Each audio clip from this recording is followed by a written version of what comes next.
মন্তব্য করে এই ভাঙাচোরা বা ভাঙাগড়া বারে বারে দেখে যে দল পচে গেছে, এটা তার ব্যক্তিগত মতামত। আমি এটা নিয়ে তার সাথে কোনো বাকবিতণ্ডা বা যুদ্ধে জড়াতে চাই না। সত্যি আপনাদের সামনে আছে। আমরা যখন প্রথমবার ভাঙন হয়েছিল তখন আমি কিন্তু কোনো আহ্বায়ক ছিলাম না, আমি একজন যুগ্ম আহ্বায়ক ছিলাম এবং ঢাকা উত্তরের আহ্বায়ক ছিলাম।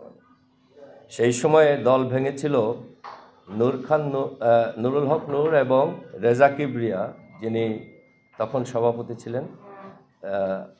নূর ছিল তখন এখানে সদস্য সচিব। সেই ভাঙনটা দেখা দিয়েছিল উভয়ের নামে কতগুলি নালিশ এনেছিলেন। আর পুরা দল থেকে এক পর্যায়ে নুরুল হক নূরের নামে কয়েকটা নালিশ আসে। একটা হলো সে মোসাদের একজন এজেন্টের সাথে কাতারে দেখা করেছিল, সেটা সে স্বীকারও করেছিল, কিন্তু কি আলোচনা হয়েছে সেটা বলেনি, আমাদের কাছে বলতে চাইনি। আরেকটা হলো সে ভারতীয় হাই কমিশনের যে ডেস্ক আছে সেই ডেস্ক অফিসারের সাথে দেখা করেছিল। আরেকটা ছিল দলের অর্থনৈতিক হিসাবে 100% অস্বচ্ছতা। 100% এই জন্যে বলি যে আমরা প্রতি মাসে কেন্দ্রীয় মিটিং করতাম, কোনো হিসাব পেতাম না, আয় ব্যয়ের কোনো হিসাব আমরা পেতাম না। এই কারণে মূলত তখন দলে ভাঙন দেখা দেয়। রেজা কিবরিয়াকে নূর বহিষ্কার করে, নূরকে রেজা কিবরিয়া বহিষ্কার করেন, ইত্যাদি ইত্যাদি। পরবর্তীতে আমরা দুইজনই দল থেকে বের হয়ে যাওয়ার পরে আমি এই পাশে যারা থাকেন তাদের আহ্বায়কের দায়িত্ব পাই। এটা হলো পিছনের কাহিনী। বর্তমানের এই হলো যেটা হচ্ছে যে আমাদের দলে যেহেতু একসময় একসাথে ছিল, এটা খুবই স্বাভাবিক।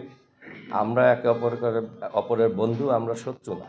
আমরা দুই রকমের মতবাদে বিশ্বাস করতে পারি, কিন্তু আমরা শত্রুতা করি না, রাস্তাঘাটে মারামারি করি না। যদিও নূরের পক্ষে কমপক্ষে 3 বার আমাদের কর্মীদের রাস্তাঘাটে মারা হয়েছে এবং লাঞ্ছিত করা হয়েছে। এই আপাও লাঞ্ছিত হয়েছেন তাদের হাতে চিটাগংয়ে।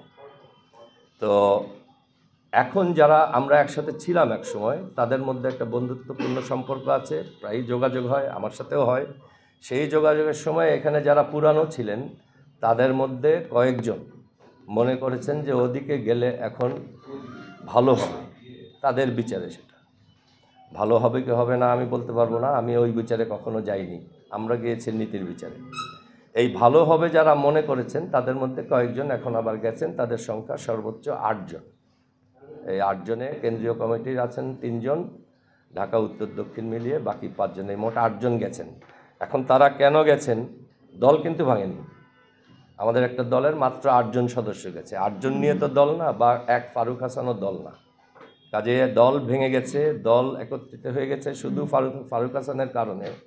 এই বক্তব্যটা আমি বিশ্বাস করি না বা আমি যুক্তিপূর্ণ মনে করি না।